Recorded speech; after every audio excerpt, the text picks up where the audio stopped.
Diana, এই Diana, আব্বু তুমি? এই ফকির নেবে কে রে তুই? আমাকে আব্বু বলে থাকিস? আব্বু একটু ভালো করে দেখো, আমি ফকিনের বাচ্চা না, আমি তোমার বাচ্চা, আমি তোমার মেয়ে ডায়না। মাই গড,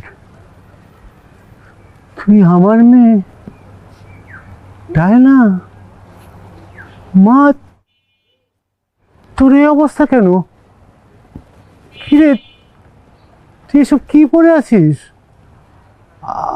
আমাদের বাড়ির কাজের মেয়ে আসিয়া, ও তো তোর চেয়ে অনেক ভালো কাপড় পরে, আর তোকে তোকে ওরা চক্রারি বাড়ি রেখেছে।